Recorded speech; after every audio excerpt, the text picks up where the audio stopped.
প্রথমবার সিংহায় ফুৎকার দেওয়ার পর আসমান জমিনের মাঝে যত প্রাণী আছে, যত প্রাণ আছে, আল্লাহ তাআলা যা চান, যেগুলো চান সেগুলো ছাড়া সকল প্রাণী ওই আওয়াজে অজ্ঞান হয়ে যাবে। মুফাসসিরিন ইকরাম বলেন প্রথমে অজ্ঞান হবে, এরপরে তাদের মৃত্যু ঘটবে। সর্বশেষ ব্যক্তিটাও দুনিয়া থেকে মারা যাবে। এরপরে পুনরায় আরেকটা সিংহায় ফুৎকার দেওয়া হবে, যেই ফুৎকারের মাধ্যমে মানুষগুলো আবার পুনরুজ্জীবিত হবে। এই দুই সিংহায় ফুৎকারের ব্যবধান হলো কমপক্ষে 40,000 বছর। তার মানে সর্বশেষ ব্যক্তিটাও আলমে বরজখে কমপক্ষে 40,000 বছর থাকবে। আল্লাহ তাআলা বলেন সুম্মা নুফিখা ফীহি উখরা ফাইযা হুম কিয়ামুন ইয়ানদুরুন। অতঃপর যখন দ্বিতীয়বার সিংহায় ফুৎকার দেওয়া হবে, প্রত্যেকে তার অবস্থান স্থল থেকে উঠে দাঁড়িয়ে যাবে, জাগ্রত হয়ে যাবে। আলহামদুলিল্লাহ, হুজুর চলে আসছে, আলহামদুলিল্লাহ বলেন। তাকবীর দেন, নারায়ে তাকবীর। হ্যাঁ, আশেপাশে যারা দাঁড়ায় আছেন বসে পড়েন সবাই, নারায়ে তাকবীর। মাশাআল্লাহ। আমি একেবারে অল্প সময়ের মধ্যে কথা শেষ করে দিচ্ছি। এখন দেখেন, এইবার সব মানুষ হাসরের ময়দানে পুনরুত্থিত হবে। আল্লাহ তাআলা মানুষকে একত্রিত করবেন কেন? আল্লাহ তাআলা কেন মৃত্যু দিলেন, কেন হায়াত দিলেন, কেন আমাদেরকে মৃত্যু দিয়ে পরকালে পাঠাইলেন? এর অনেকগুলো কারণ আছে। এর মধ্যে অন্যতম এক কারণ, আল্লাহ তাআলা বলেন ওয়া ইন্নামা তুওয়াফাউনা উজুরাকুম ইয়াওমাল কিয়ামা। কিয়ামতের দিন মানুষকে তার কর্মের পূর্ণ প্রতিদান দেওয়া হবে। কোন কর্মের? কিয়ামতের দিন মানুষকে তার দুনিয়ার কর্মের পূর্ণ প্রতিদান দেওয়া হবে। কোন মানুষ দুনিয়ায় তার ভালো কাজ অথবা খারাপ কাজ কোনোটারই পূর্ণ প্রতিদান পায় না। পূর্ণ প্রতিদান পাবে কোন দিন বলেন তো? কিয়ামতের দিন। এখন যে দুনিয়ায় ভালো কাজ করছে, কিয়ামতের দিন তার প্রতিদান ভালো তথা জান্নাত। আর দুনিয়ায় যে ভালো কাজ করে নাই, তার প্রতিদান জাহান্নাম। সোজা কথা। এটা হলো আমাদের চূড়ান্ত পঞ্চম অবস্থান মানুষের, যে জান্নাত না হয় জাহান্নাম। একটা মানুষের এই 5টা স্টেপ থাকে। আর সর্বশেষ অনন্তকালের যেই স্টেপ, এটা নির্ভর করে দুনিয়ার কর্মের উপরে। এজন্য দুনিয়ার হায়াত, দুনিয়ার এই 60-70 বছরের হায়াত হলো সবচাইতে দামি সম্পদ, সবচাইতে দামি হায়াত, যেটা আমরা এখন অতিবাহিত করতেছি। এই হায়াতের মূল্য বেঁচে থাকতে আমরা বুঝি না, কিন্তু এই হায়াতকে যারা গুনায় পাপে অপরাধ করে কাটাইছে, এরা মরার পরে হায়াতের এই সময়ের মূল্য বুঝবে, কিন্তু করার কিছু থাকবে না। সর্বশেষ একটা আয়াত বলে আমি শেষ করে দেই। যারা দুনিয়ায় এই সময়টা গুনাহ পাপাচারের মধ্যে কাটাইছে, এই মানুষগুলো মরার পরে আফসোস করে, কথা আমার না, কথা কার? আল্লাহ তাআলা। কিন্তু সে যে আফসোস করে কিছু বলে, সেটা আমরা শুনতে পারি না, কিন্তু আল্লাহ তো শুনে। কি বলে সে? সেই কথাটাই বলি একটু। ফায়াকুলা রাব্বি লাউলা আখখারতানি ইলা আজালিন করিব ফাআসাদদাকা ওয়া আকুম মিনাস সালিহিন। আফসোস করে বলে, ও আমার রব, লাউলা আখখারতানি ইলা আজালিন করিব, ও আমার রব, আমাকে যদি পুনরায় আবার সামান্য সময়ের জন্য অবকাশ দেওয়া হইতো, আবার যদি একটু দুনিয়ায় পাঠাইতেন আল্লাহ, ধন সম্পদ থেকে সদকা করতাম, দ্বীনি কাজে ব্যয় করতাম। শুধু তাই না, এত বেশি নেক কর্ম করতাম যে সৎ কর্মশীলদের অন্তর্ভুক্ত হয়ে যাইতাম। বলেন তো, যতই আবেদন করুক আর যতই আফসোস করুক, পুনরায় তাকে একটা মুহূর্ত সুযোগও দেওয়া হবে নাকি? দয়াময় আল্লাহ রাব্বুল আলামিনের দরবারে অগণিত শুকর যে মহান মালিক হায়াতে বরকত দিয়ে সুস্থ রেখে এতক্ষণ পর্যন্ত হাফেজ মাওলানা খালেদ সাইফুল্লাহ চাঁদপুরি মুহতারামের জবান থেকে খুবই গুরুত্বপূর্ণ কিছু কথা আপনারা শ্রবণ করতেছিলেন। সেই ধারাবাহিকতায় আমিও আপনাদের খেদমতে কিছু কথা পেশ করবার লক্ষ্যে পবিত্র কোরআনুল কারীমের একটা আয়াত আপনাদের খেদমতে তিলাওয়াত করেছি। আল্লাহ তাআলার কাছে তৌফিক চাই, আল্লাহ তাআলা আমাকে কিছু কথা আপনাদের খেদমতে বলার সুযোগ করে দেন, যে কথাগুলো আমাদের সবার দুনিয়া এবং আখিরাতের জন্য কল্যাণকর হয়। সকলে বলি আমিন। সম্মানিত উপস্থিতি, আল্লাহ তাআলা এই দুনিয়াতে আমাদেরকে অগণিত নিয়ামত দান করেছেন। আল্লাহ প্রদত্ত নিয়ামতের হিসাব দুনিয়ার কারো কাছে নাই, কেউ করতে পারবে না। আল্লাহ তাআলা বলেন, ওয়া ইন তাউদ্দু নি'মাতাল্লাহি লা তুহসুহা, তোমরা যদি আল্লাহর নিয়ামত সমূহ গণনা করো হিসাব করতে পারবা না।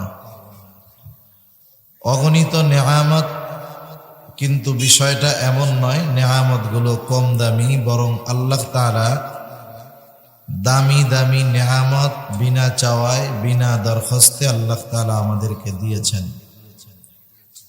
এ দুনিয়াতে আল্লাহ প্রদত্ত যত নিয়ামত আছে, নিয়ামতগুলোর মধ্যে অন্যতম দামি এক নিয়ামত হলো হায়াত, সময়, টাইম। এই যে আমরা বেঁচে আছি, আমাদের হায়াত এখনো আছে, টাইম আছে, সময় আছে, বিধায় আমরা বেঁচে আছি। সময় যদি না থাকতো তাহলে আমরা দুনিয়াতেও থাকতে পারতাম না। হায়াত থাকতে হায়াতের কদর করা চাই, সময় থাকতে সময়ের মূল্যায়ন করা চাই। তা না হলে এক সময় এই মূল্যবান নেয়ামত আমাদের থাকবে না। যদি কদর না করি, ওই সময় এই নেয়ামতের মূল্য বুঝবো, কিন্তু করার কিছু থাকবে না। সেজন্য হায়াত নামক নেয়ামত যেহেতু আছে, এই নেয়ামত থাকতে আমাদের এই নেয়ামতের কদর করা দরকার। ঠিক কিনা বলেন? প্রতিটা দিন যায় মূলত আমাদের নির্ধারিত হায়াত থেকে মাইনাস হতে থাকে। অনেক মানুষ আছে তার জন্মদিন পালন করে, আছে না? জন্মদিন পালন করে, এটাতে শরীয়তের কোনো ভিত্তি নেই। সে জন্মদিন বলেন তো খুশি হয়ে পালন করে, নাকি জন্মদিন কান্নাকাটি করে? কি করে বলেন তো? সে যে জন্মদিন পালন করতেছে, হায়াত বাড়তেছে নাকি মাইনাস হইতেছে? আসলে তো উচিত ছিল পালন করা না করার বিষয়টা থাক, উচিত তো ছিল প্রতিটা মুহূর্ত যাওয়ার পরে আফসোস করা যে আমার হায়াত থেকে, নির্ধারিত হায়াত থেকে একটা সেকেন্ড, একটা মিনিট চলে যাচ্ছে।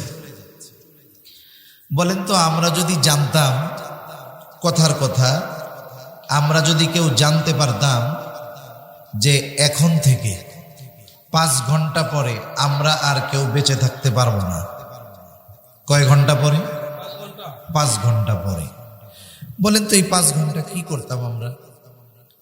5 ঘন্টা যদি নিশ্চিত হইতাম যে 5 ঘন্টা পরে আর বাঁচতে পারবো না, 2টা কাজ করতাম। 1 নাম্বার হলো, দুনিয়াতে যদি মা বাবার সাথে বেয়াদবি টেয়াদবি করে থাকে, দৌড়ায় গিয়ে মাফ টাপ চাই আসতাম। 2 নাম্বার, ওই যে ঘর আল্লাহটা রেডি আছে, অজু কইরা যে ঢুকতাম আর বাইরে হইতাম না। ঠিক কিনা বলেন? 2 রাকাত নামাজ পড়তাম, ওটা আমার জীবনের শ্রেষ্ঠ নামাজ হইত। সারা জীবন কোরআন পড়ি নাই, কিন্তু কোরআনটারে সুমানিয়া বুকের মধ্যে দিয়ে বসে থাকতাম। চিন্তা করতাম মালাকুল মাউত জানি কোরআন বুকে থাকা অবস্থায় আসে। চিন্তা করতাম মালাকুল মাউত যেন সেজদারত অবস্থায় আসে। চিন্তা করতাম মালাকুল মাউত যেন নামাজরত অবস্থায় আসে। তাহলে হায়াত কতটুকু যদি নিশ্চিত জানতে পারতাম, আমরা আমাদের জীবনের গতিপথ পাল্টায় দিতাম। কিন্তু আমাদের প্রত্যেকেরই নির্ধারিত একটা সময় আছে, হায়াত আছে। এ দুনিয়াতে আমরা কতদিন থাকব, কতক্ষণ থাকব, এর নির্ধারিত মেয়াদ দিয়েই আল্লাহ তাআলা আমাকে আপনাকে দুনিয়াতে পাঠিয়েছেন। আজ রাত আমার জীবনের শেষ রাতও হতে পারে, আগামী দিনের সূর্যোদয় আমার নসিবে নাও থাকতে পারে। ঠিক কিনা বলেন? সেজন্য আমাদের উচিত সময় থাকতে, হায়াত থাকতে এই হায়াতের যথাযথ মূল্যায়ন করা।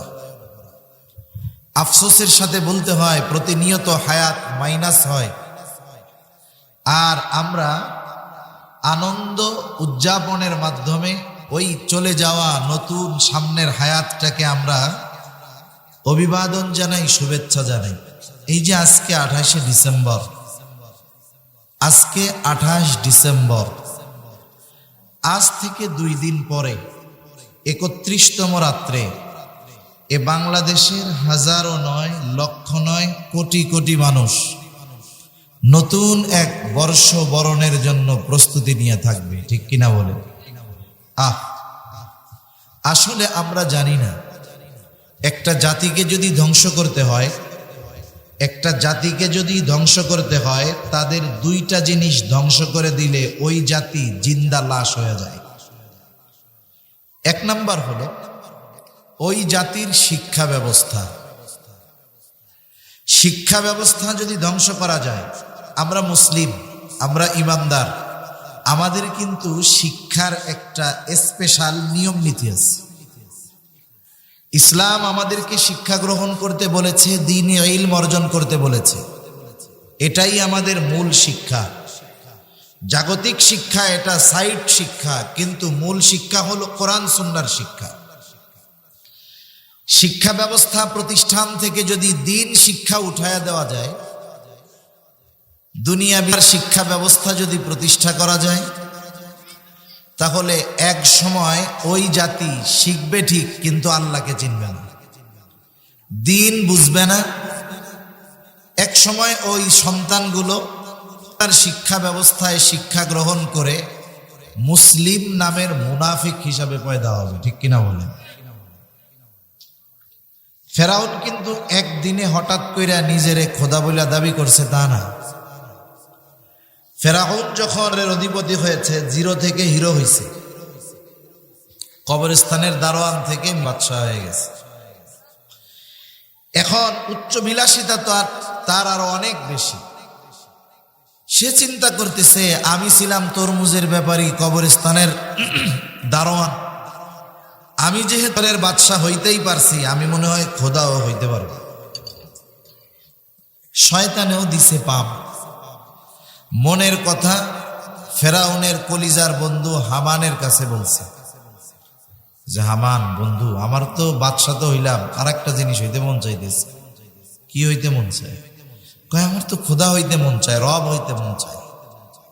হামান বলে, সাবধান, এখন যদি তুমি এই কথা মানুষের মধ্যে বলো, তাইলে খোদাইগিরি লাগবে না, তোমার এই মসনদি থাকবে না, তুমি ছিন্ন বিচ্ছিন্ন হয়ে যাবা। ফেরাউন বেশ কিছুদিন চুপ। শয়তানে আবার মনের মধ্যে উস্কায়া দিচ্ছে, আবার হামান রে বলতেছে, হামান, আমার তো খোদা হইতে মন চায়। জানে জিগার বন্ধু, কি করা যায়? হামান বুদ্ধি টুদ্ধি বাইর করছে যে, শোনো, তুমি খোদা হবা, কিন্তু ঘোষণা হঠাৎ করে দেওয়া যাবে না। কি করতে হবে? অপেক্ষা করতে হবে। কেমনে? ওই সময় দ্বীন শিক্ষার যত প্রতিষ্ঠান আছে সবগুলারে বন্ধ করে দিতে হবে। এরপর এক কথায় দ্বীন শিক্ষার যত মাধ্যম আছে সবগুলোকে বাদ দিয়ে দিতে হবে। এরপরে কঠোর নজরদারিতে রাখতে হবে, কেউ জানি ব্যক্তিগতভাবে মানুষকে ডাইকা নিয়ে দ্বীন শেখাইতে না পারে। তাহলে একটা প্রজন্ম দ্বীন শিক্ষা থেকে বঞ্চিত হবে। যারা মুরব্বী আছে ওরা তো এক সময় দুনিয়া থেকে মরে যাবে। এই প্রজন্ম অশিক্ষিত মূর্খ হবে। ওরা যখন বড় হবে ওরা তো রবরেই চিনবে না, কে খোদা কে মালিক চিনবে না। ওই পর্যন্ত অপেক্ষা করতে হবে। দীর্ঘকাল এই মিশন জারি রেখে শিক্ষা ব্যবস্থা, দ্বীন শিক্ষা ব্যবস্থাকে ধ্বংস করে একটা সময় এলাকাব্যাপী সকল তদন্ত করার পরে বুঝতে পারলো এখন আর দ্বীন শিক্ষার লোক তেমন নাই। এখন তুমি নিজেরে খোদা বইলা দাবি করো, দেখবা এই দ্বীনহীন মূর্খ মানুষগুলোর বড় অংশ তোমারে খোদা বইলা বাইনা নিবে। তাহলে দ্বীন শিক্ষা ব্যবস্থাকে ধ্বংস করে ফেরাউন নিজেকে খোদা দাবি করছে, কিন্তু তারে কেউ কিছু বলে নাই। তাহলে একটা জাতিকে ধ্বংস করতে হলে 1 নাম্বার শিক্ষা ব্যবস্থাকে ধ্বংস করে দিতে হয়। এখন আমরা যদি আমাদের বর্তমান শিক্ষা ব্যবস্থার দিকে তাকাই, অনেক মুরব্বীরা আছেন এইখানে, প্রাইমারি স্কুলে পড়ছেন। আমরাও ছোটবেলায় প্রাইমারিতে যাই হোক পড়ছি, বাবার বয়সী লোক আছেন এইখানে। আপনারা প্রাইমারিতে যা পড়ছেন আমরা তার অর্ধেকও পাই নাই। প্রাইমারি স্কুলগুলোতে নামাজ, কালাম, আদব, আখলাক, কোরআন শিক্ষা, ভদ্রতা, আদব, লেহাজ সব স্কুলেই এক সময় শেখানো হতো, ঠিক কিনা বলেন? আমরা কত বাংলা বইতে ঘটনা পাইছি, সুন্দর সুন্দর ঘটনা। খলিফাদের ঘটনা পেয়েছি, খলিফাতুল মুসলিমিনদের ঘটনা পেয়েছি, নবীজির ঘটনা পেয়েছি। ওগুলো বাচ্চারা পড়ে উদ্বুদ্ধ হয়েছে, শিখেছে।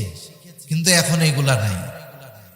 এখন তো ব্যাঙের লাফ কেমনে হবে, কেমনে ল্যাপের তলে গিয়া ঘুমাইতে হয়, কেমনে বিছানা ঝাড়ু দিতে হয়, এইগুলা শিখায় স্কুলে। একটা মানুষের কিছু শিক্ষা হয় সৃষ্টিগতভাবে, কিছু জিনিস সৃষ্টিগতভাবেই শিখে, কিছু জিনিস পরিবার থেকে শিখে, কিছু জিনিস প্রতিষ্ঠান থেকে শিখে। যেটা সৃষ্টিগতভাবে আল্লাহ শিখিয়ে দেন সেটা শেখানোর জন্য কোনো টিচার লাগে না। যেটা পরিবার থেকে শিখতে হয় সেটা প্রতিষ্ঠানে শেখানো লাগে না। যেটা প্রতিষ্ঠান থেকে শিখতে হয় সেটা বাড়ি বসে বই কিনে শেখা যায় না। কথা বুঝতে পারেন? ছোট্ট একটা বাচ্চা, 1-2 মাসের বাচ্চা, ওর যখন খিদা লাগে ও কি করে বলেন তো? কান্না করে। খিদা লাগলে যে কান্না করতে হবে, ওকে দুনিয়ার কোন টিচার শিখাইছে? কেউ শিখাইছে? ওর মা শিখাইছে? ওর পরিবার শিখাইছে? বলেন তো, খিদা লাগলে যে আওয়াজ কইরা কান্না করতে হবে, কে শিখাইছে? আল্লাহ। এটা সৃষ্টিগতভাবে। এরকম আরো শিক্ষা আছে, আমি ওইদিকে যাব না, কারণ যা বলতে চাই তার থেকে তো আর একদিক চলে যাইতেছে। আর একটা হলো পরিবার থেকে শিখে। এই যে ঘরোয়া কিছু কাজ আছে এগুলো পরিবার থেকে শিখে মানুষ। ল্যাপ খেতা বিছানো, বিছান ঝাড়া শিখা, মেয়েদের কিছু শারীরিক সমস্যা, এগুলো প্রতিষ্ঠানে শেখানোর বিষয় না। এগুলো বয়সের সাথে সাথে পরিবারের সদস্যদের কাছ থেকে বিষয়গুলো শিখে যায়। কিছু বিষয় আছে এটা ইন্টারনাল বিষয়, এটা পরিবারের মা বোনদের কাছ থেকে শিখবে। ওই বিষয়টা যখন ওপেন প্লেসে শেখানো হবে, বলা হবে, হায়া নামক একটা সম্পদ আছে আমাদের, লজ্জা। লজ্জা বুঝেন তো? লজ্জাকে নবীজি বলেন আল হায়া শুবাতুম মিনাল ঈমান। লজ্জা ঈমানের একটা অন্যতম শাখা।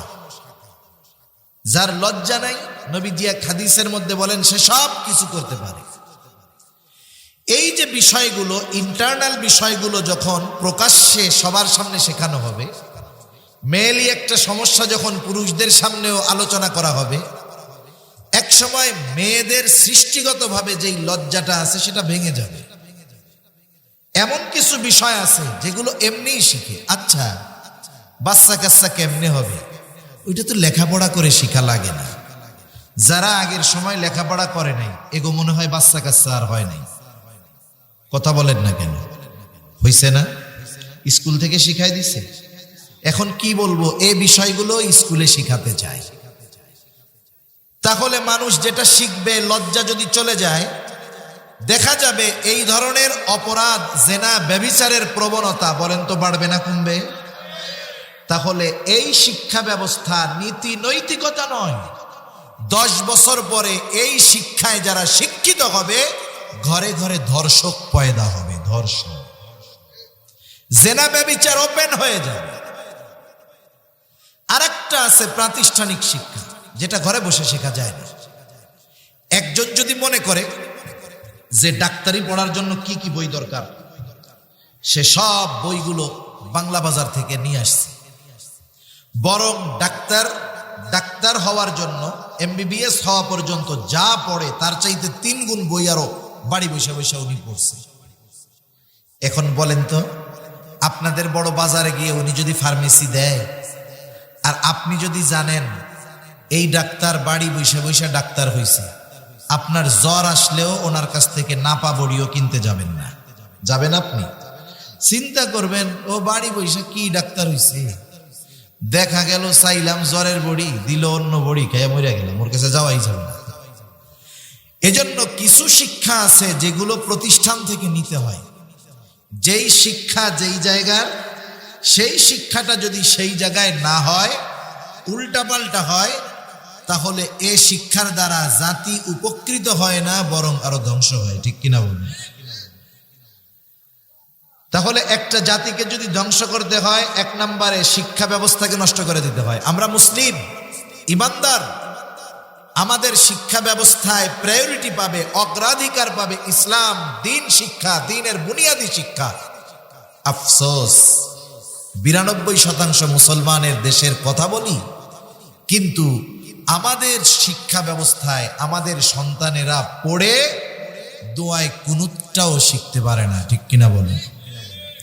তাহলে বলেন, এই শিক্ষায় যারা শিক্ষিত হয়ে আগামীতে বড় হবে, দিন না শিখে, ওরা যখন রাষ্ট্র পরিচালনার দায়িত্বে যাবে, ওরা যখন দেশের নেতৃত্ব দিবে, ওরা কি করবে?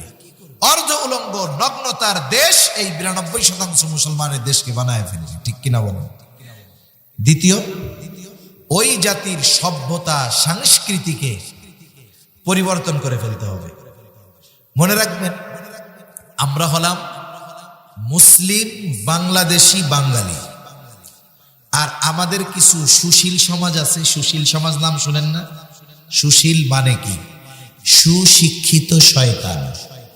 সুশিক্ষিত শয়তান, এটা আমাদের এভরিভিশন আর কি, এটা আমাদের ব্যাখ্যা, তাদের ব্যাখ্যায় যা থাকে থাকে। এই শয়তানগুলো আমাদের শিখায় যে আগে আমরা বাঙালি, এরপরে বাংলাদেশি, এরপরে মুসলিম।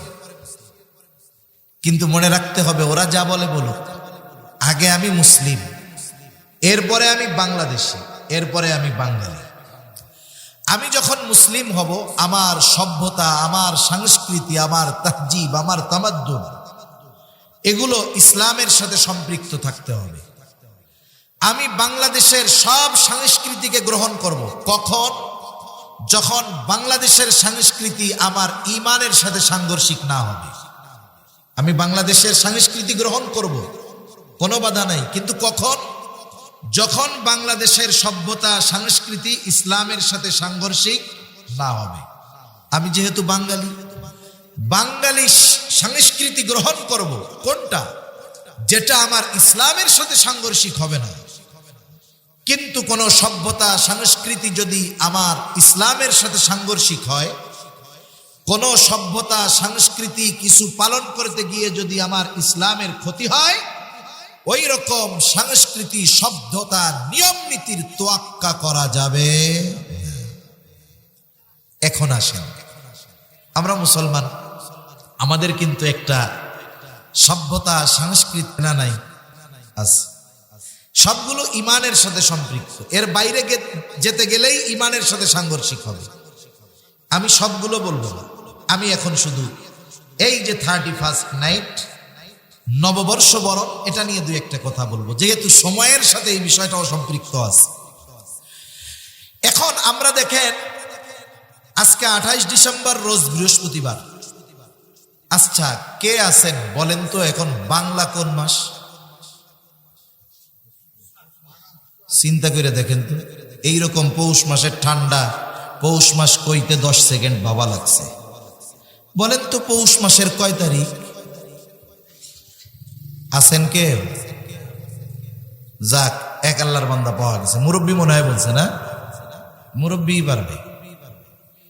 বলেন তো আজকে আরবি কি মাস? মাস বাদ দেন, বলেন তো কয় তারিখ? এলাকার কেউ জানেন না। অথচ দেখেন, আমাদের সব ইবাদত, একটু নিজেরা নিজেদেরকে একটু বিচার করেন যে আমরা তো মুসলমান অবস্থা কি, আমাদের সব ইবাদত সম্পৃক্ত এই চন্দ্র তারিখের সাথে। আমাদের সব ইবাদত সম্পৃক্ত চন্দ্র তারিখের সাথে। আজকে 15 তারিখ চন্দ্র মাসের, আমরা বলতে পারি না। এটা আমাদের জন্য আফসোসের ব্যাপার। কেউ যদি ইংরেজি মাসের নাম না জানে, তারিখ না জানে, বছর না জানে, তার একটা সগীরা গোনাও হবে না, এটা কোনো খারাপ বিষয়ও হবে না। কিন্তু একটা সমাজের, একটা এলাকার সব মানুষ যদি আরবি তারিখ না জানে তাহলে সকলেই গুনাহগার হবে। কমপক্ষে কিছু মানুষের এটা জানার দরকার যে আরবি কোন মাস, কোন তারিখ, কোন বছর, এটা আমাদের জানার দরকার। তাহলে দেখেন আমাদের মধ্যে মুসলমানিত্বেরও অভাব, আমাদের মধ্যে বাঙালিগিরিরও অভাব, সব বাদ দিয়ে এখন আমরা ইংরেজদের সভ্যতা ধরে বসছি। ঠিক কিনা বলেন? নিজেদেরকে নিজেরা একটু মাইপেন যে হালতটা কি। তাইলে বাঙালি বাঙালি বলে লাফাই, কিন্তু বাঙালিত্ব ভিতরে নেই। মুসলমান মুসলমান বলে লাফাই, আমাদের মধ্যে প্রকৃত মুসলমানিত্ব নাই। কথায় যেহেতু আসলো, একটা পরামর্শ দেই আপনাদের, রাগ হবেন না তো? আপনারা মনে করছেন এ হুজুর কি শুরু করলো আবার, ভালোই সুর টুর দিয়া ওয়াজ করতো, এখন দেখি ঘুষামারা কথা কয়। বলেন তো এগুলো আমাদের দরকার আছে না নাই? আচ্ছা, ডাক্তারের কাছে যখন রুগী যায়, রুগীকে ব্যান্ডেজ করে দিছে, ডাক্তার বলছে 1 সপ্তাহ পরে আবার আসবেন। এইবার 1 সপ্তাহ পরে রুগী আবার গেছে ড্রেসিং করানোর জন্য। বলেন তো ডাক্তার কি ব্যান্ডেজ খুইলাই আবার মলম ডইলা ওই গস কাপড় দিয়ে ব্যান্ডেজ বাইদা দেয়, নাকি ওই ঘাটারে পরিষ্কার কইরা আবারও রক্তাক্ত করে? বলেন তো। খোসায়, কারণ জানে যত খোসায়া কাঁচা রক্ত বের করা হবে এর জীবাণু তত বের হবে, লোকটার কোনো জীবাণু থাকবে না, পরবর্তীতে সমস্যা হবে না। এজন্য কিছু দিনই কথা বলতে গেলে আমাদের একটু খোসা কষ্ট লাগতে পারে, কিন্তু এটা আমাদের জন্য কল্যাণকর। একটা পরামর্শ দিই আপনাদের, যদি মন চায় মানতে পারেন। এই যে মসজিদ, এখানে ছোট্ট একটা বোর্ড বানাবেন, সাদা বোর্ড। প্রত্যেক মাসের নাম উপরে লিখবেন, সন উপরে লিখবেন, কত হিজরি কোন মাস, বিশেষ করে আরবিটা, নিচে তারিখটা লেখা দিবেন। প্রতিদিন সকালবেলা নামাজ পরিবর্তন করতে হয়, যেরকম আজকে 1 তারিখ, সারাদিন থাকবে সন্ধ্যা পর্যন্ত, সন্ধ্যায় মুছে 2 তারিখ। তাহলে কমপক্ষে নামাজি যারা আছে এরা তারিখটা কমপক্ষে জানতে পারবে। কারণ এই জায়গায় তো আলহামদুলিল্লাহ এই মসজিদের মুসল্লি আছেন অনেকে, আমরা কেউ তারিখটা বলতে পারলাম না, আপনারা কেউ বলতে পারলেন না, কিন্তু ওখানে যদি থাকতো তাহলে কমপক্ষে ওই তারিখটা দেখতে পারতেন। ওখানে যদি থাকতো 5 ওয়াক্তর মুসল্লি না থাক, জুমায় তো মুসল্লি বেশি আছে, ওই দিন দেখা মোটামুটি হিসাব করে কইতে পারতো যে গত শুক্রবারে এই তারিখ দেখছিলাম, তাহলে আজকে তো এই তারিখ হইতে পারে। কিন্তু আফসোস একজনও আপনারা বলতে পারেন নাই, এটা আমাদের জন্য আফসোসের ব্যাপার। তা যাই হোক, এই যে 28 তারিখ, আজকে 31 তারিখ, ইংরেজি নববর্ষ উদযাপন করা। ইংরেজি তারিখের পিছনে অনেক জায়গায় 2টা শব্দ বেশি লেখা থাকে। একটা হলো 2023 ইসাই অথবা 2023 খ্রিস্টাব্দ, এই 2টা বেশি লেখা থাকে। এই 2 শব্দের দ্বারা আপনারা কি বুঝলেন? এই 2 শব্দের দ্বারা বোঝা যায় এই ইংরেজি সনটা ইবাদতের সাথে সম্পৃক্ত সন, তারিখ। ইংরেজি বর্ষটা হলো সাথে সম্পৃক্ত, ইবাদতের সাথে সম্পৃক্ত সময়। এজন্যই আমাদের বড়দিন কয় তারিখ জানেন? 25 ডিসেম্বর। কোনদিন তো পরিবর্তন হয় না। তার মানে ওরা ইবাদত গুলো করে ওদের তারিখ অনুযায়ী। এটা মূলত ওদের ইবাদতের সাথে সম্পৃক্ত সন, বছর। তবে আন্তর্জাতিক গেড়াকলের কাছে আমাদেরকেও এই তারিখ অনুযায়ী হিসাব রাখতে হয়, সেটা ভিন্ন কথা। কিন্তু একজন মুসলিম হিসাবে এই খ্রিস্টীয় বর্ষ, এই সন একটা চলে যাবে আর একটা আসবে। একজন মুসলমানের ক্ষেত্রে এই বিষয় নিয়ে কোনো বাড়াবাড়ি মাতামাতি উদযাপনের সুযোগ নাই। যদি আমি আপনি করি কি হবে? রাসূল আকরাম সাল্লাল্লাহু আলাইহি ওয়াসাল্লাম বলেন, মান তাশাব্বাহা বিকওমিন ফাহুয়া মিনহুম। যে যেই জাতির অনুকরণ করবে সে সেই জাতির বলে ধরা হবে, অন্তর্ভুক্ত হবে। আল্লামা ইবনে কাসির রাহমাতুল্লাহি আলাইহি উনি ওনার এক ব্যাখ্যার মধ্যে বলেন, এর দ্বারা উদ্দেশ্য হলো যে কোন মুমিন মুশরিকদের কথা, কর্ম চিন্তাধারা, পোশাক আশাক, এ টু জেড কোনো কিছু যদি অনুসরণ করে, অনুকরণ করে, তাহলে সে ওই জাতির অনুসরণকারী হিসাবে বিবেচিত হবে। কথাটা চিন্তা করছেন? তাদের কথা, কর্ম, চিন্তাধারা, পোশাক আশাক কোনো কিছুর অনুসরণ করার সুযোগ নাই।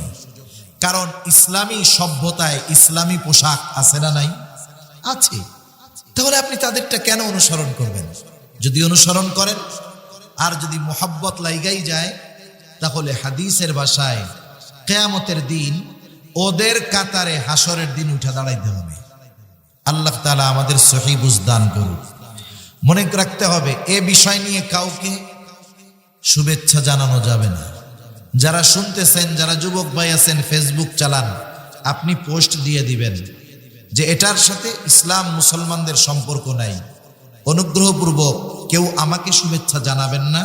কেউ যদি শুভেচ্ছা জানায়, তার সাথে আমার সম্পর্ক থাকবে না। আল্লাহ তাআলা আমাদের বুঝবার তৌফিক দান করুন। আমি যেই বিষয়ে আলোচনা করতে চাচ্ছিলাম সেটা হলো সময়। সময় হলো আল্লাহ প্রদত্ত অন্যতম দামি এক নেয়ামত। সময় কত দামি যে আল্লাহ সুবহানাহু ওয়া তাআলা কোরআনুল কারীমের মধ্যে সময়ের কসম করছেন। আমরা যেই আল্লাহর কসম করি, সেই আল্লাহ কসম করেছেন সময়ের। কিসের কসম করছেন? সময়ের। যেমন আল্লাহ তাআলা এক জায়গায় বলেন ওয়াল আসর, সময়ের কসম। কোন মুফাসসির বলেন আসরের কসম। আল্লাহ রাব্বুল আলামিন আরেক জায়গায় বলেন ওয়াদ-দুহা, প্রভাতের কসম, সকালের কসম। আরেক জায়গায় আল্লাহ তাআলা বলেন ওয়াল-লাইলি ইযা সাজা, রাতের কসম যখন তা অন্ধকারাচ্ছন্ন হয়ে যায়। আল্লাহ তাআলা বলেন, আবার আরেক জায়গায় বলেন ওয়াল-লাইলি ইযা ইয়াগশা, রাতের কসম যখন সূর্য চলে যায়, অন্ধকারাচ্ছন্ন হয়ে যায়। দিনের কসম আল্লাহ তাআলা করেছেন ওয়ান-নাহারি ইযা তাজাল্লা, দিনের শপথ যখন তা আলোকিত হয়ে যায়। আল্লাহ তাআলা আবার ফজরের কসম করেছেন ওয়াল ফাজর, আল্লাহ তাআলা বলেন ফজরের কসম। আবার বিশেষ 10টা রাত্রের কসম আল্লাহ তাআলা করেন। আল্লাহ তাআলা বলেন ওয়াল-লাইলি ইযা ইয়াগশা। তাহলে বিভিন্ন সময় উল্লেখ করে ওই সমস্ত সময়ের কসম করেছেন কে? আমরা যে আল্লাহর কসম করি, আল্লাহর শপথ করি, আমাদের কথাগুলোকে মানুষের কাছে গ্রহণযোগ্য, বিশ্বস্ত করে তোলার জন্য যেই রবের কসম করি, সেই রব কসম করতেছেন সময়ের।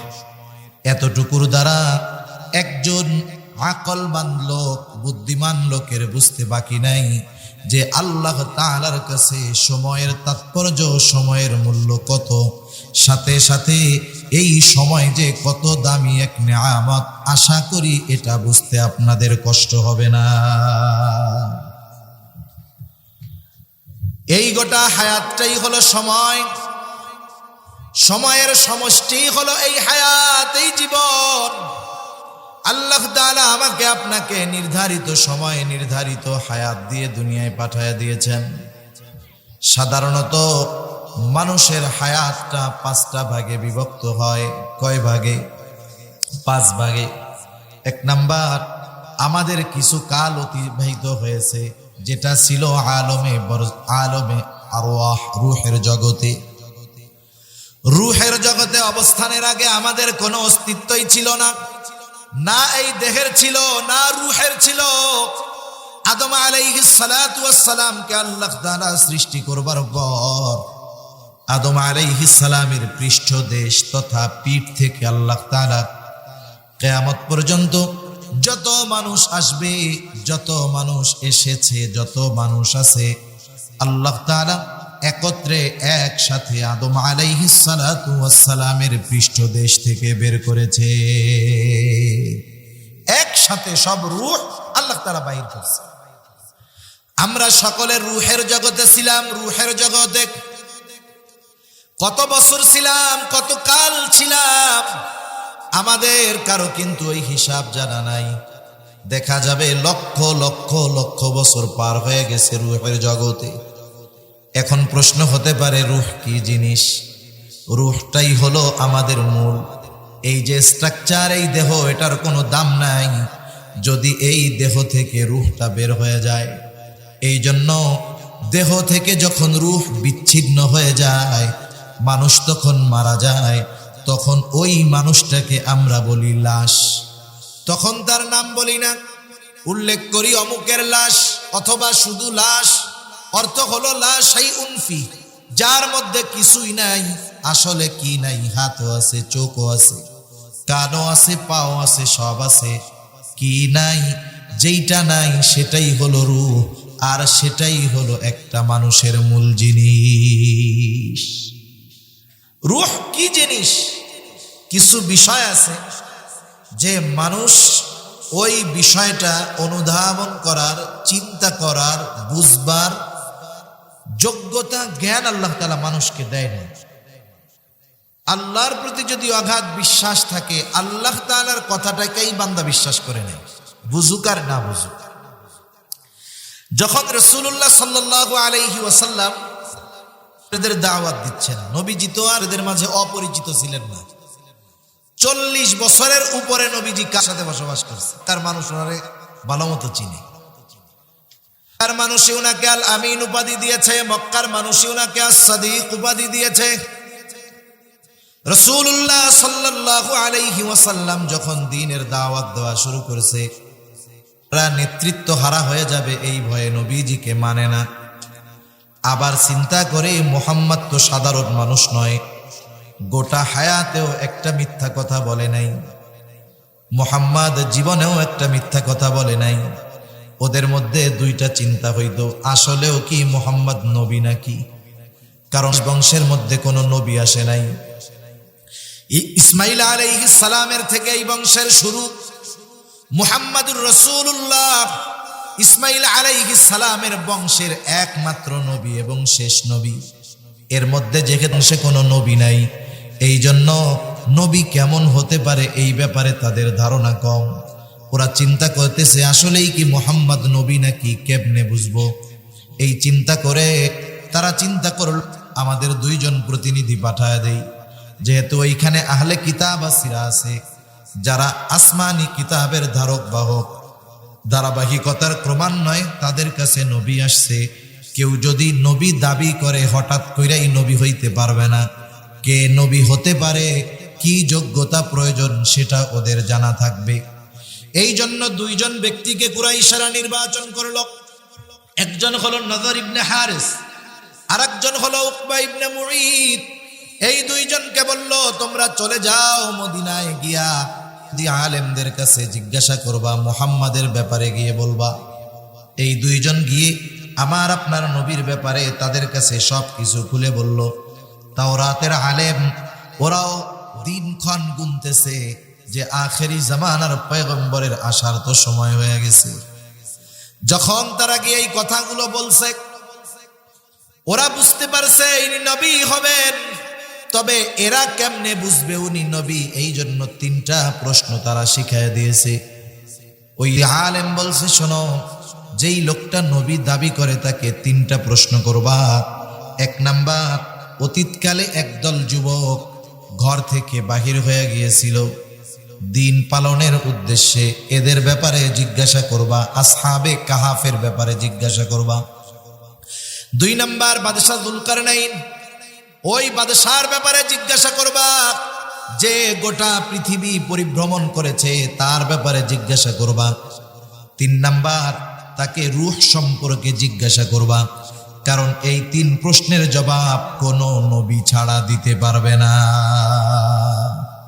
যদি এই 3 প্রশ্নের জবাব দিয়া দেয়, তাইলে বুঝবা উনি নবী। এবার ওই দুইজন চলে আসছে, মক্কার মুশরিক সর্দারদের কাছে বলছে, আমাদেরকে তো এইটা করতে বলছে। এইবার তারা গিয়ে আমার আপনার নবীর কাছেই 3 প্রশ্ন রাখলো। নবীজি তো নিজের থেকে কিছু বলেন না, এই প্রশ্নের জবাব নবী দিতে পারবেন না। কারণ নবী কখনো নেয় যায় নাই, ওরা খুব ভালো মতো জানে। নবীজি কারো কাছে পড়েন নাই, খুব ভালো মতো জানে। আর নবীজিও এই প্রশ্নগুলোর জবাব নিজে দিতে পারবেন না। বলেন তো, এই প্রশ্নগুলোর জবাব আল্লাহ তাআলাই নবীজিকে জানায় দিবে। নবীজিকে যদি আল্লাহ তাআলা না জানায়, নবীর নিজের থেকে এই প্রশ্নগুলোর জবাব দেওয়ার সুযোগ আছে নাকি? নাই। নবীজি যখন এই প্রশ্নগুলা তাদের কাছ থেকে শুনছে, বলছে আচ্ছা আগামীকাল আইসো, জবাব জানায় দিব। উনি চিন্তা করেছে জিব্রাইল তো ওহী নিয়ে আসবে, তখন জিজ্ঞাসা করব। কিন্তু নবীজি ইনশাআল্লাহ এই কথাটা বলেন নাই। প্রথম দিন পার হয়ে গেল, জিব্রাইল আমিনের আসার কোনো খবর নাই। 2 দিন 3 দিন, একাধারে 15 দিন পর্যন্ত ওহী আসে নাই। পরের দিন থেকেই লাফানো শুরু করে দিছে, দেখো মুহাম্মদ কেমন নবী, 3 প্রশ্নের জবাব দিতে পারলো না, নবী হইলে তো পারতই। এই 15টা দিন নবীর কত কষ্টে গেছে চিন্তা করেন। নবীজি নিশ্চুপ, কিছু বলতে পারেন না, পেরেশান। 15 দিন পর জিব্রাইল আলাইহিস সালাম জবাব নিয়ে হাজির। সাথে সাথে উম্মতের জন্য গুরুত্বপূর্ণ একটা শিক্ষাও নিয়ে আসলেন। আল্লাহ তাআলা জানায় দিলেন, ওয়ালা তাকুলান্না লিশাইইন ইন্নী ফাইলুন যালিকা গাদা ইল্লা আইয়াশা আল্লাহ। আল্লাহ রাব্বুল আলামিন বলেন, ওয়ালা তাকুলান্না ইন্নী ফাইলুন যালিকা গাদা। আপনি কখনোই এমনটা বলবেন না যে আমি ওই কাজটা আগামীকাল করব, বরং কি করবেন? বলবেন ইল্লা গাদা ইল্লা আইয়াশা আল্লাহ। বলবেন আল্লাহ যদি চায় আমি এইটা আগামীকাল করব।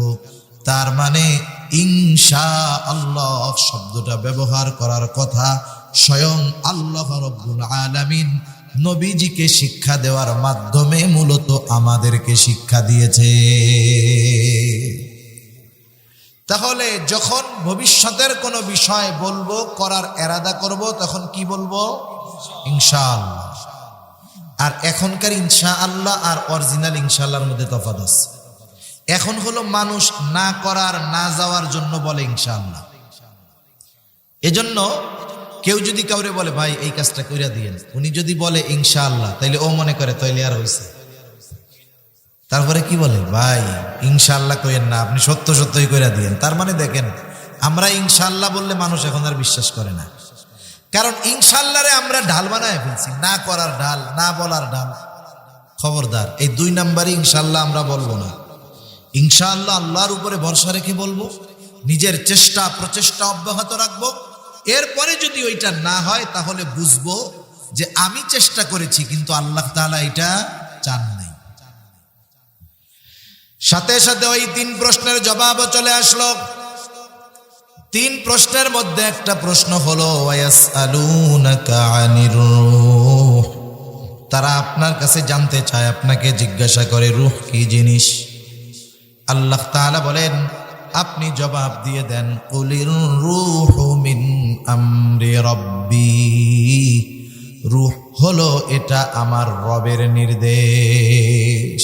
রবের একটা অর্ডার, রবের ফরমান, রবের নির্দেশ হলো রূহ। এটা দেখা যায় না, ধরা যায় না। এখন যেটা দেখা যায় না, ধরা যায় না, এটা আবার কেমনে হয়? আল্লাহ রাব্বুল আলামিন এর পরপরই সেই জন্য জানায় দেন, দুনিয়ার মানুষ তোমার আকল বড় কম, তোমার জ্ঞান বড় কম, তুমি সব জিনিস বুঝতে পারবা না, কিন্তু আল্লাহ বলছে বিশ্বাস কইরা নিবা। এটার নাম হলো ঈমান। ঠিক কিনা বলেন? এই জন্যই আল্লাহ তাআলা সাথে সাথেই বলেন, কুলির রূহু মিন আমরি রাব্বি ওয়া মা উতীতুম মিনাল ইলমি ইল্লা কলিলা। আল্লাহ তাআলা এই জন্য এর পরপরই বলেন, আপনি বলে দেন রূহ হলো আমার রবের একটা নির্দেশ, আর তোমাদেরকে অতি সামান্য জ্ঞান দেওয়া হয়েছে। অতি সামান্য, অতি সামান্যটা কতটুকু একটা উদাহরণ দিলে বুঝতে সহজ হবে। পবিত্র কোরআনুল কারীমে হযরত মূসা আলাইহিস সালাম আর খিজির আলাইহিস সালামের একটা সফরের ঘটনা আছে সূরা কাহাফের মধ্যে। শিক্ষা সফর এখনকার জামানায় স্কুল কলেজ থেকেও শিক্ষা সফরে যায়, যায় কি যায় না? আপনি আপনার মেয়েকে, বোনকে, কতজন তার মেয়েকে, ছেলেকে, বোনকে 3 দিনের জন্য শিক্ষা সফরে পাঠায় দেয়। কি শিক্ষা আসে আল্লাহ ভালো জানে। দুনিয়ার কয়েকটা সফর ছাড়া কোনো সফরের মধ্যে সুশিক্ষা নাই। ওই কয়টা সফর বাদে সব সফরগুলো হলো কুশিক্ষায় ভরা। এই সব সফরগুলো সব কুশিক্ষায় ভরা। হিজরতের সফর শিক্ষা সফর, হজের সফর শিক্ষা সফর, উমরার সফর শিক্ষা সফর, মূসা খিজির আলাইহিম আসসালামের সফর শিক্ষা সফর। ওনাদের 2 জনের সফর শুরু হয়েছে নৌকায় পরিভ্রমণের মাধ্যমে। সাগর পাড়ি দিবে 2 জন, নৌকার মধ্যে 2 জনে উঠছে। জনেরই একটা দৃশ্যর দিকে নজর গেল, চোখ গেল। দৃশ্যটা হলো, ওনারা দেখতেছেন ওই সমুদ্রের মধ্যে একটা পাখি উড়ন্ত অবস্থায় তার ঠোঁট লাগায়া সমুদ্র থেকে পানি পান করতেছে। এই দৃশ্য মূসা আলাইহিস সালামও দেখছে, খিজির আলাইহিস সালামও দেখছে। এইবার খিজির আলাইহিস সালাম মূসা আলাইহিস সালামকে বলতেছে, ও ভাই মূসা, ওই যে দেখছেন দৃশ্যটা? বলে হ্যাঁ। তবে শুনেন, আল্লাহ তাআলার জ্ঞান যদি এই সমুদ্র পরিমাণ হয়, তার জ্ঞানের তুলনায় গোটা সৃষ্টি জগতের জ্ঞান হলো ওই যে পাখির ঠোঁটে যেই পানিটুকু লেগে আছে। আল্লাহ তাআলার জ্ঞান যদি গোটা সমুদ্র পরিমাণ হয়, গোটা সৃষ্টির জ্ঞান হলো পাখির ঠোঁটে লেগে থাকা ওই 1 ফোঁটা পানির চাইতেও অনেক কম। আল্লাহর জ্ঞান যদি, আল্লাহর ইলম যদি গোটা সমুদ্রের পরিমাণ হয়, তাহলে পাখির ঠোঁটে লেগে থাকা 1 ফোঁটা পানি আল্লাহর জ্ঞানের তুলনায় ওই 1 ফোঁটা পানি গোটা সৃষ্টি জগতের সকল সৃষ্টির জ্ঞানকে যদি এক জায়গা করা হয়, ওই 1 ফোঁটা জ্ঞানের চাইতেও, পানির চাইতেও কম হবে। সুবহানাল্লাহ। এজন্য আল্লাহ তাআলা অনেক কিছু অস্পষ্টভাবে বলে আমাদের ঈমানের পরীক্ষা নেন, যে আমরা বিষয়টাকে সহজে মেনে নেই নাকি বুঝি না বিধায় এটাকে মানতে চাই না, এটা আল্লাহ দেখতে চায়। অন্যদিকে চলে যাচ্ছে কথা, ওই রূহের জগতে আমরা ছিলাম কত বছরের কোনো হিসাব নাই।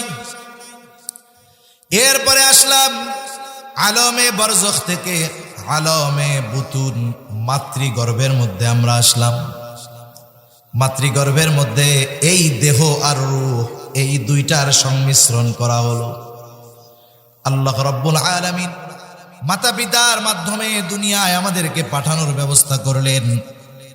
1 ফোঁটা পানি মাতৃগর্ভে দিলেন।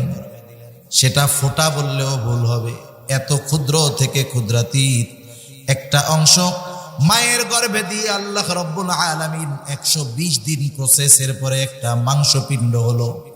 এই দেহটার একটা স্ট্রাকচার হলো। আল্লাহ তাআলা এইবার ফেরেশতাকে পাঠায় দিলেন মাতৃগর্ভের মধ্যে। আল্লাহর নির্দেশে ওই মাংসপিণ্ডের মধ্যে ফেরেশতা রূহ ফুঁকে দিল। মানুষের হার্ট সর্বপ্রথম তৈরি হয়, এরপরে দেহের অন্যান্য অর্গানগুলো হয়। অনেক সময় দেখবেন অনেক বাচ্চা আছে যথা সময়ের পূর্বে দুনিয়ায় ভূমিষ্ঠ হয়ে যায়, দেখা যায় তার কান পরিপূর্ণ হয় নাই, চোখ 2টা ফোটে নাই, হাত পাটা পরিপূর্ণ হয় নাই। বলেন তো এরকম হয় কি হয় না? কারণ তার দেহটা পূর্ণাঙ্গতা লাভ করতে পারে নাই। আগে আসে হার্ট, আল্লাহ তাআলা রূহ দিয়ে দেয় ফেরেশতা আল্লাহর নির্দেশে। এইবার মায়ের গর্ভে ওই সময় ওই রূহ আমার আপনার দেহের সাথে কতদিন থাকবে এটা মাতৃগর্ভে নির্ধারিত হয়ে যায়। মাতৃগর্ভের মধ্যে তারিখ লিমিট হয়ে যায় যে এই দেহের সাথে রূহ কতদিন অবস্থান করবে। এরপরে আলমে বুতুন থেকে আমরা আসি আলমে দুনিয়ায়। অথচ অনেকে দেখা যায় আলমে বুতুনের মধ্যেই তার সফর শেষ, মাতৃগর্ভ থেকে দুনিয়ায় আসার আগেই সে মারা যায়। অনেকে আলমে দুনিয়ায় আসে, অল্প কিছু সময় থেকে মারা যায়। কেউ 1 মাস, কেউ 1 বছর, কেউ 2 বছর, 10 বছর, 15, 20, 40, 50, 60, 70, 80, 100 বছর বাঁচা লোকের সংখ্যা নাই বললেই চলে। ঠিক কিনা বলেন? 100 বছর বাঁচা লোকের সংখ্যা নাই বললেই চলে। পরিস্থিতি এমন, দুনিয়ায়, এই আলমে দুনিয়ায় আমরা কতদিন থাকব আল্লাহ তাআলা এর সময়টা নির্ধারণ করে রাখছে। সময় নির্ধারিত আছে, তবে আমাদের জানা নাই। যদি আমরা জানতাম তাইলে ওই যে বললাম, একেবারে সময় যখন শেষ সময়ে 20 মিনিট আগে তওবা কইরা বাকি জীবন ধুমসে আকাম কুকাম করতাম। এই জন্য আল্লাহ তাআলা হায়াত নির্ধারিত, তবে আমাদের অজানা রাইখা দিছে। আমাদের জানা নাই যে কতটুকু সময় আমার জন্য আছে। যখন সময়টা ফুরায় যাবে, আল্লাহ তাআলা বলেন, فَإِذَا جَاءَ أَجَلُهُمْ لَا يَسْتَأْخِرُونَ سَاعَةً وَلَا يَسْتَقْدِمُونَ। আল্লাহ তাআলা জানায় দেন, যথা সময়ে মালাকুল মউত হাজির হয়ে যাবে, এক মুহূর্ত আগেও আসবে না, এক মুহূর্ত বিলম্ব করবে না। এইবার আমার আপনার দেহ থেকে রূহটা আবার বিচ্ছিন্ন হয়ে যাবে। আমি আপনি অনন্তকালের পথের সফরের পথিক হয়ে যাব। মানুষ যখন মারা যায়, দেহ থেকে রূহটা বিচ্ছিন্ন হয়ে যায়, এই দেহর তখন আর দাম থাকে না। এটাকে কেউ আর মহব্বত করে না। কত মহব্বত, এই কপালে কেউ তখন আর চুমা দিতে আসে না।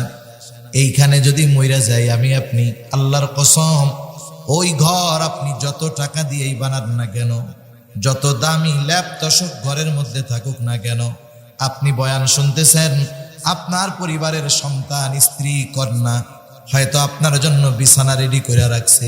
আব্বা আসলে ঘুমাবে, স্বামী আসলে ঘুমাবে। ছোট বোন হয়তো ভাইয়ের জন্য বিছানা রেডি করে রাখছে, ভাইয়া আসলে ঘুমাবে। বলেন তো, আল্লাহ না করুন এই জায়গায় যদি আমার আপনার রূহটা বের হয়ে যায়, ওই মাও বলবে না সন্তানের জন্য বিছানা বানায় রাখছি, আজকে রাতটা ওর দেহটা এই বিছানায় লেপের তলে বলবে যে বাড়ি একটু আইনা দেখাইও, আগে এই জায়গা থেকে গোসল টোসল দিয়া টিয়া কাফন টাফন পরাইয়া যাওয়ার সময় আমরা একটু দেখবো না। এটাই দুনিয়া, কোনো দাম নাই এই স্ট্রাকচারের। রূপটা বের হয়ে গেল, মেয়াদ শেষ। সব অঞ্চলে এই মাইকের মধ্যে ঘোষণা দেয়, অমুক এলাকার অমুক আজ বিকাল 5 ঘটিকার সময়, আজ সন্ধ্যা 7 ঘটিকার সময় ইন্তেকাল করিয়াছে। আগামী দিন সকাল বেলায় অমুক মাঠে সকাল 9টায় মরহুমের নামাজে জানাজা অনুষ্ঠিত হবে। অতএব সকল ধর্মপ্রাণ মুসলমানদেরকে উক্ত মরহুমের জানাজায় শরীক হওয়ার জন্য অনুরোধ করা গেল। এই ঘোষণা আপনাদের এলাকায় দেয় কি দেয় না? এই ঘোষণা দেওয়ার সময় একটা আরবি শব্দ ব্যবহার করে, শব্দটা হলো ইন্তেকাল। ইন্তেকাল শব্দের অর্থ হলো স্থানান্তরিত হওয়া। তার মানে সে এক জায়গায় ছিল, এখান থেকে আর এক জায়গায় গিয়েছে। দেহ পচনশীল কিন্তু রূহ পচে না।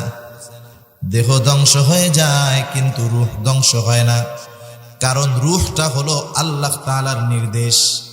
এটাকে কেউ মারতে পারবে না। মূলত মালাকুল মউত এই দেহ থেকে রূহটাকে বিচ্ছিন্ন করে ফেলে।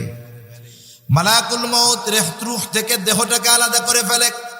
রূহ যেহেতু আসল, এতকাল রূহ আমার দেহের সাথে আলমে দুনিয়ায় ছিল, এইবার স্থানান্তরিত হয়ে চলে গেল কবর জগৎ। হাদিসের ভাষায় আলমে বরজখ।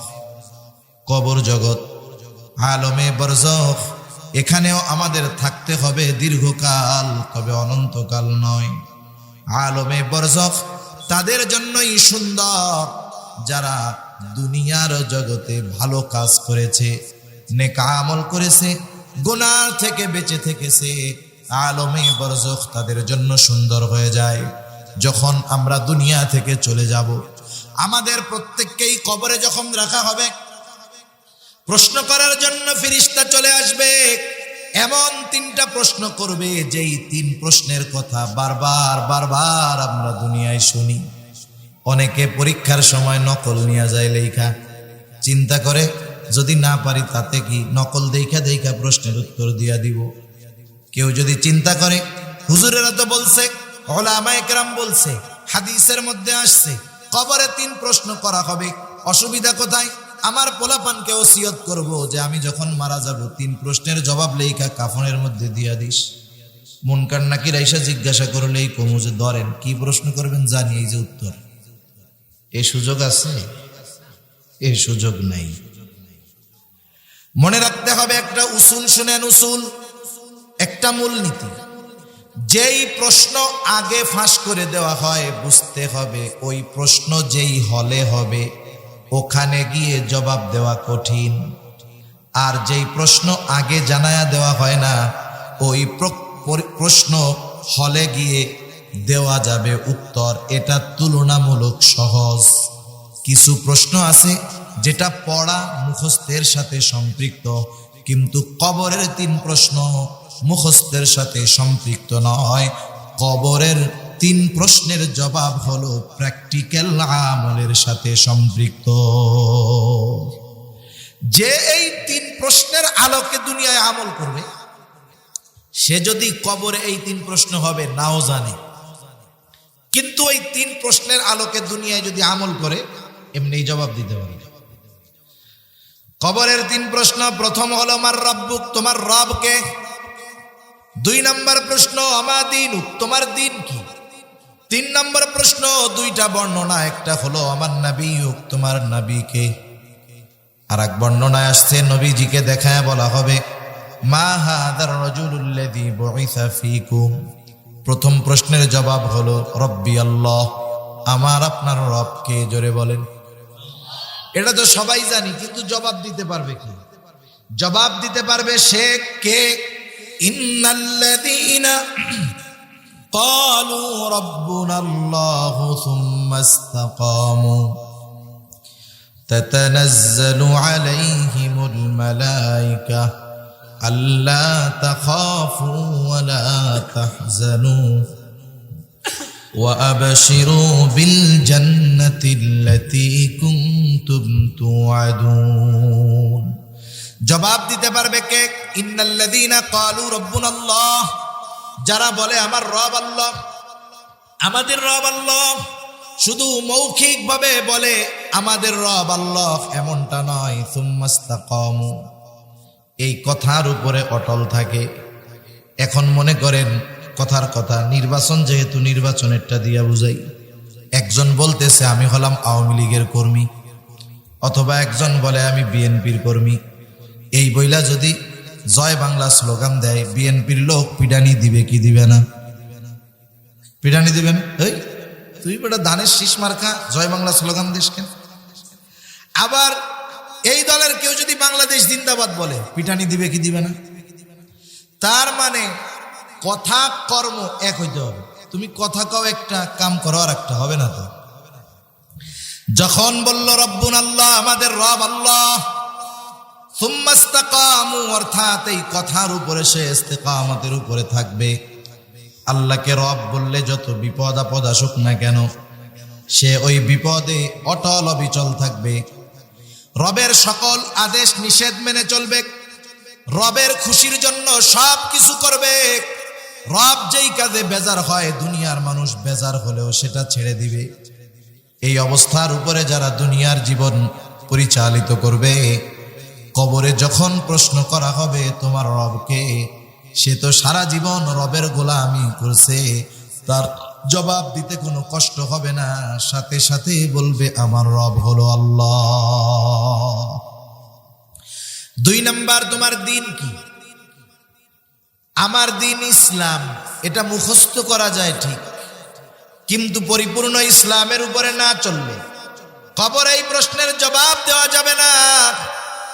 কেউ যদি পরিপূর্ণ ইসলামের মধ্যে অন্তর্ভুক্ত না হয় তাহলে কাজ হবে না। এই জন্য আল্লাহ বলেন ইয়া আইয়ুহাল্লাযীনা আমানু দুখুলু ফিস সিলমি কাফা, তোমরা পরিপূর্ণভাবে ইসলামের মধ্যে দাখিল হও, অন্তর্ভুক্ত হয়ে যাও। ইসলাম হলো পূর্ণাঙ্গ জীবন ব্যবস্থা।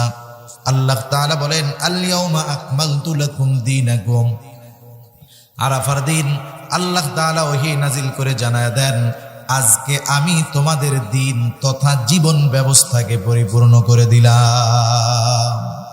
ওয়ারাদিতু লাকুমুল ইসলামা দীনা, এবং ইসলামকে তোমাদের জন্য দিন হিসাবে মনোনীত করলাম।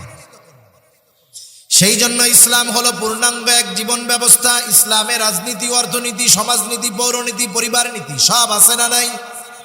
কেমনে পরিবার চালাবো ইসলামে আছে, কেমনে প্রতিবেশীর সাথে আচরণ করব ইসলামে আছে, কেমনে ব্যবসা করব ইসলামে আছে, কেমনে মানুষের সাথে লেনদেন করব ইসলামে আছে, কেমনে রাজনীতি করবেন ইসলামে আছে, কেমনে রাষ্ট্র চালাবেন ইসলামে আছে, কেমনে সমাজ চালাবেন ইসলামে আছে, কেমনে নিজের জীবন চালাবো ইসলামে আছে, কি খাওয়া যাবে কি খাওয়া যাবে না ইসলামে আছে, কার সাথে কেমন আচরণ করতে হবে বলেন তো ইসলামে আছে না নাই?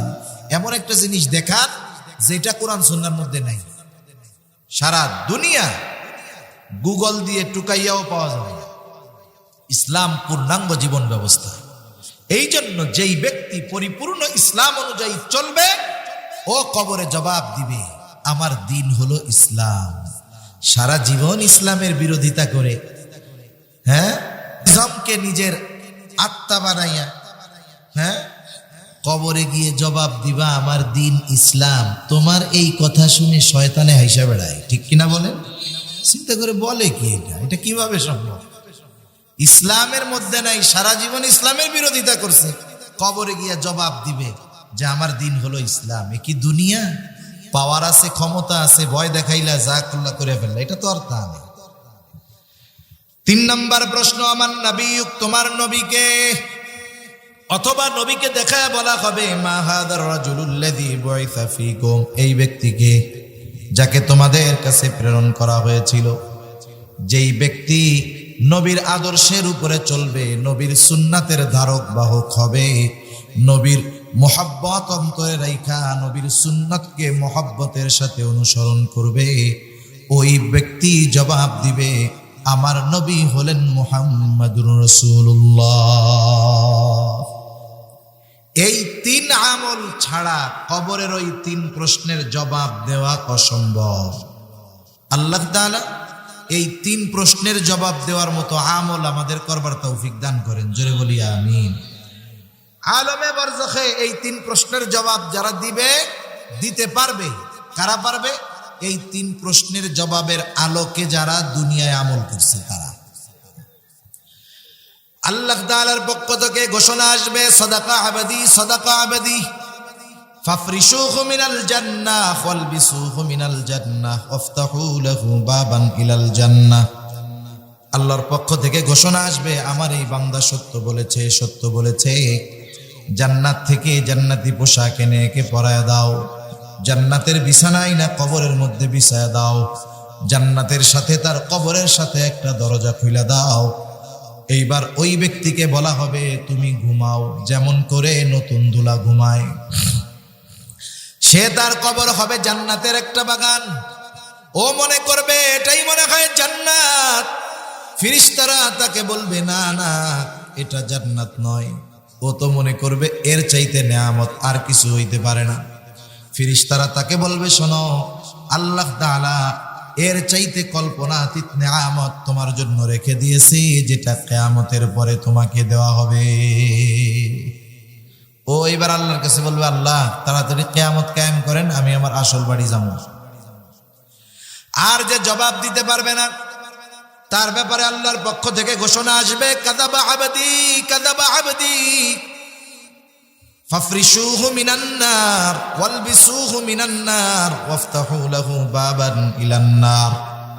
আমার এই বান্দা মিথ্যা বলেছে, মিথ্যা বলেছে, তাকে জাহান্নাম থেকে আগুনের পোশাক এনে পরায় দাও, তার কবরের মধ্যে আগুনের বিছানা বিছায়া দাও, জাহান্নামের সাথে তার কবরের সাথে একটা দরজা খুলে দাও, কঠিন থেকে কঠিনতর আযাব তাকে দেওয়া হবে। কবরে সে এই পরিমাণ আযাবে থাকবে, কষ্টে থাকবে, ও মনে করবে এটাই মনে হয় জাহান্নাম। ওকে জানানো হবে না না এটা জাহান্নাম নয়, বরং এর চাইতে কল্পনাতীত যন্ত্রণাদায়ক শাস্তি আল্লাহ তোমার জন্য রাখছে, যেটা কিয়ামতের পরে দেওয়া হবে। ওই শাস্তির কথা শুনে সে চলমান শাস্তির কথাই ভুলে যাওয়ার উপক্রম হবে। সে আল্লাহর কাছে বারবার ফরিয়াদ করবে আর বলবে আল্লাহ কিয়ামত যেন কখনো কায়েম না হয়। তাহলে আমাদের হায়াতের 5টা অংশের প্রথম অংশ রূহের জগৎ, দ্বিতীয় অংশ মাতৃ গর্ভ, মায়ের পেট। তৃতীয় অংশ দুনিয়া। এই দুনিয়া হলো রূহ আর দেহর সমন্বয়ের জায়গা। এরপরে আলমে বরজখ, কবর জগৎ বা লোকচক্ষুর অন্তরালের জগৎ। আলমে বরজখে আমাদের সকলকে থাকতে হবে দীর্ঘকাল, তবে অনন্তকাল নয়। মুফাসসিরিনে কেরাম বলেন, কমপক্ষে সর্বশেষ ব্যক্তি যে দুনিয়া থেকে সর্বশেষ ইন্তেকাল করবে তাকেও কমপক্ষে 40,000 বছর থাকতে হবে। কত হাজার বছর? তাহলে আলমে বরজখে আমাদের থাকতে হবে দীর্ঘকাল। প্রথমবার সিংগায় ফুৎকারের মাধ্যমে এ দুনিয়া থেকে মানব জাতির অধ্যায় শেষ হবে। আল্লাহ তাআলা বলেন, ওয়ানুফিখা ফিস-সূরি ফাসাহিকা মান ফিস-সামাওয়াতি ওয়া মান ফিল আরদ ইল্লা মান শাআল্লাহ সুম্মা নুফিখা ফীহি উখরা ফাইযা হুম কিয়ামুন ইয়ানজুরুন। আল্লাহ রাব্বুল আলামিন বলেন, প্রথমবার সিংগায় ফুৎকার দেওয়ার পর আসমান জমিনের মাঝে যত প্রাণী আছে, যত প্রাণ আছে, আল্লাহ তাআলা যা চান, যেগুলো চান সেগুলো ছাড়া সকল প্রাণী ওই আওয়াজে অজ্ঞান হয়ে যাবে। মুফাসসিরিনে কেরাম বলেন, প্রথমে অজ্ঞান হবে, এরপরে তাদের মৃত্যু ঘটবে। সর্বশেষ ব্যক্তিটাও দুনিয়া থেকে মারা যাবে। এরপরে পুনরায় আরেকটা সিংগায় ফুৎকার দেওয়া হবে, যেই ফুৎকারের মাধ্যমে মানুষগুলো আবার পুনরুজ্জীবিত হবে। এই দুই সিংগায় ফুৎকারের ব্যবধান হলো কমপক্ষে 40,000 বছর। তার মানে সর্বশেষ ব্যক্তিটাও আলমে বরজখে কমপক্ষে 40,000 বছর থাকবে।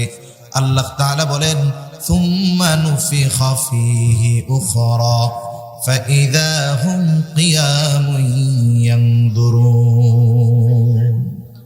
অতঃপর যখন দ্বিতীয়বার সিংগায় ফুৎকার দেওয়া হবে, প্রত্যেকে তার অবস্থান স্থল থেকে উঠে দাঁড়িয়ে যাবে, জাগ্রত হয়ে যাবে। আলহামদুলিল্লাহ, হুজুর চলে আসছে, আলহামদুলিল্লাহ বলেন। তাকবীর দেন, নারায়ে তাকবীর। আল্লাহু আকবার। হ্যাঁ, আশেপাশে যারা দাঁড়ায় আছেন বসে পড়েন সবাই, নারায়ে তাকবীর। মাশাআল্লাহ। আমি একেবারে অল্প সময়ের মধ্যে কথা শেষ করে দিচ্ছি। এখন দেখেন, এইবার সব মানুষ হাসরের ময়দানে পুনরুত্থিত হবে। আল্লাহ তাআলা মানুষকে একত্রিত করবেন কেন? আল্লাহ তাআলা কেন মৃত্যু দিলেন, কেন হায়াত দিলেন, কেন আমাদেরকে মৃত্যু দিয়ে পরকালে পাঠাইলেন? এর অনেকগুলো কারণ আছে। এর মধ্যে অন্যতম এক কারণ, আল্লাহ তাআলা বলেন, ওয়া ইন্নামা তুওয়াফাউনা উজুরাকুম ইয়াওমাল কিয়ামা। কিয়ামতের দিন মানুষকে তার কর্মের পূর্ণ প্রতিদান দেওয়া হবে। কোন কর্মের? কিয়ামতের দিন মানুষকে তার দুনিয়ার কর্মের পূর্ণ প্রতিদান দেওয়া হবে। কোন মানুষ দুনিয়ায় তার ভালো কাজ অথবা খারাপ কাজ কোনটারই পূর্ণ প্রতিদান পায় না। পূর্ণ প্রতিদান পাবে কোন দিন বলেন তো? কিয়ামতের দিন। এখন যে দুনিয়ায় ভালো কাজ করছে, কিয়ামতের দিন তার প্রতিদান ভালো, তথা জান্নাত। আর দুনিয়ায় যে ভালো কাজ করে নাই, তার প্রতিদান জাহান্নাম, সোজা কথা। এটা হলো আমাদের চূড়ান্ত পঞ্চম অবস্থান মানুষের, যে জান্নাত না হয় জাহান্নাম। একটা মানুষের এই 5টা স্টেপ থাকে। আর সর্বশেষ অনন্তকালের যেই স্টেপ, এটা নির্ভর করে দুনিয়ার কর্মের উপরে। এজন্য দুনিয়ার হায়াত, দুনিয়ার এই 60-70 বছরের হায়াত হলো সবচাইতে দামি সম্পদ, সবচাইতে দামি হায়াত, যেটা আমরা এখন অতিবাহিত করতেছি। এই হায়াতের মূল্য বেঁচে থাকতে আমরা বুঝি না, কিন্তু এই হায়াতকে যারা গুনায় পাপে অপরাধ করে কাটাইছে, এরা মরার পরে হায়াতের এই সময়ের মূল্য বুঝবে, কিন্তু করার কিছু থাকবে না। সর্বশেষ একটা আয়াত বলে আমি শেষ করে দেই। যারা দুনিয়ায় এই সময়টা গুনাহ পাপাচারের মধ্যে কাটাইছে, এই মানুষগুলো মরার পরে আফসোস করে, কথা আমার না, কথা কার? আল্লাহ তাআলা। কিন্তু সে যে আফসোস করে কিছু বলে, সেটা আমরা শুনতে পারি না, কিন্তু আল্লাহ তো শুনে। কি বলে সে? সেই কথাটাই বলি একটু। ফায়াকুল রাব্বি লাউলা আখরতানি ইলা আজালিন করিব ফাআসাদদাক ওয়া আকুম মিনাস সালিহিন। আফসোস করে বলে, ও আমার রব, লাউলা আখরতানি ইলা আজালিন করিব, ও আমার রব, আমাকে যদি পুনরায় আবার সামান্য সময়ের জন্য অবকাশ দেওয়া হইতো, আবার যদি একটু দুনিয়ায় পাঠাইতেন আল্লাহ, ধন সম্পদ থেকে সদকা করতাম, দ্বীনি কাজে ব্যয় করতাম। শুধু তাই না, এত বেশি নেক কর্ম করতাম যে সৎ কর্মশীলদের অন্তর্ভুক্ত হয়ে যাইতাম। বলেন তো, যতই আবেদন করুক আর যতই আফসোস করুক, পুনরায় তাকে একটা মুহূর্ত সুযোগও দেওয়া হবে নাকি?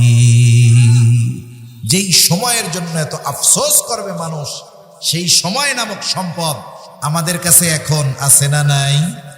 আছে। সেজন্য সময়টা আমরা কাজে লাগাবো। আল্লাহ তাআলা এই সময় দিয়ে আমাদের পরীক্ষা নেন, এই সময়ের অবসান ঘটিয়ে মৃত্যু দিয়ে আমাদের পরীক্ষা নেন। দেখতে চান কার আমল কত সুন্দর।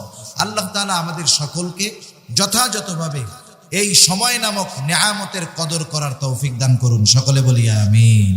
আপনারা সৌভাগ্যবান, এই উপমহাদেশে যারা দিন প্রচারে মানুষ মুসলমানদের নামের আগে শ্রী শ্রী বাদ দিয়া মুহাম্মদ যোগ যারা করাইছে, মুসলমান সম্প্রদায়কে ধুতি খুইলা যারা লুঙ্গি পরানো শিখাইছে, জৈনপুরের পীর সাহেব হুজুর কারামত আলী জৈনপুরী রহমাতুল্লাহ আলাইহি সহ আরো মুহাক্কিক উলামায়ে কেরাম পীর মাশায়েখরা এই উপমহাদেশের প্রান্তে প্রান্তে ছড়িয়ে ছিটিয়ে সরল মনা প্রত্যন্ত অঞ্চলের মানুষদেরকে দিন শিখাইছে।